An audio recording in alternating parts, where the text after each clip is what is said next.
ਅੱਜ ਦਾ ਵਲੋਗ ਬੜਾ ਅੱਛਾ ਬਣਾ ਲਿਆ ਤੇ ਪਹਿਲੇ ਬੋਲਣਾ ਨਾ ਆਂਦਾ ਵਿੱਚ ਕੈਮਰੇ ਦੇ ਵਿੱਚ ਤੇ ਮੇਰੇ ਚਾਚੇ ਮੇਰੇ ਸਾਰਾ ਕੁਝ ਮੈਨੂੰ ਸਿਖਾਇਆ ਉਹਨੂੰ ਸਿਖਾਇਆ ਪਿਆ ਤੇ ਉਸ ਕੋਲ ਸਿੱਖਦੇ ਤੇ अस्सलाम वालेकुम मैं मोहम्मद अफजल ਤੇ ਸਾਡਾ YouTube ਚੈਨਲ ਹੈ ਪਿੰਡੂ ਜੱਟ ਜਿਹੜੇ ਸਾਡੇ ਚੈਨਲ ਤੇ ਨਵਾਂ ਜਲਦੀ ਜਲਦੀ ਕਰੋ ਸਬਸਕ੍ਰਾਈਬ ਤੇ ਅੱਜ ਦਾ ਵਲੋਗ ਬੜਾ ਅੱਛਾ ਬਣਾ ਲਿਆ ਤੇ ਬਿਹਤਰੀਨ ਵਲੋਗ ਹੈ ਜਿਹੜਾ ਸ਼ੈਬੀ ਨਹੀਂ ਹੈ ਸ਼ੈਬੀ ਉਹ ਬੜਾ ਧੋਖੇ ਦੇਂਦਾ ਵਦਾ ਤੇ ਸਾਨੂੰ ਜਗ੍ਹਾ ਜਗ੍ਹਾ ਤੇ ਪੁੜੇਂਦਾ ਵਦਾ ਪਿਆ आधा वदा मतलब मैं शूटिंग कारा चौक इतनी पढ़ा मरेंदा वदा आधा पे मैं शूटिंग कारा नंबरदार नाल सारे नाल सानू के तू शूटिंग कर जिथे जिथे मर्जी कर शूटिंग सानू तो कोई अल्लाह से तो दुआ मंगदे अल्लाह कर तू कामयाब होवे पर लेकिन यार पूछना तो जरूर चाहिदा पिया लेकिन यार उनका हक तो बनता पिया यार उस्ताद को पूछा चबल जी नु ए कोई नहीं पता खच्चर जे धंधा वाला मैंने बांधा नहीं डीवा जिया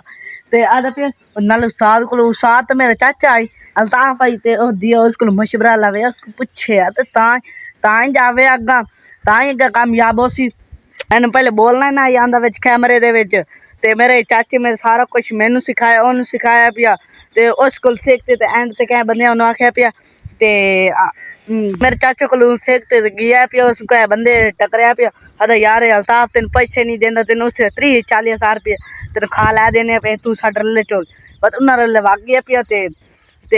वग गया पिया 30-40 रुपये तनख्वाह लेंदा वग गया पिया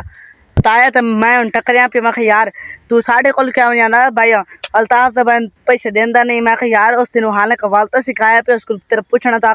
आदा नहीं यार मेरे चाचे ने पता कई 100 बंदा कई बंदे ने मेरे चाचे ने आदा यार अस तेना वीडियो बनावन चाहते मेरे चाचे को टाइम ही कोई नहीं होंदा वीडियो बनावा तो बैंक च होंदा पिया तो 8 बजे जांदा पिया राती 10 बजे घर आंदा पिया चैकिंग नाले टाइम टीम आई हुई ना अगे तो वेले सभी लोग कर लेने असे वीडियो फनी बना ले होना सा ना फनी बनावनी है ना दुआ बनावनी होंदा ना कि गाना बनावना है ना या ना गाना तो नाले हमेशा मतलब हुण व्लॉग करने पे व्लॉग करते इंशाल्लाह अच्छे अच्छे व्लॉग करसन अज दी वीडियो करें पिया एंड शेबी के खिलाफ।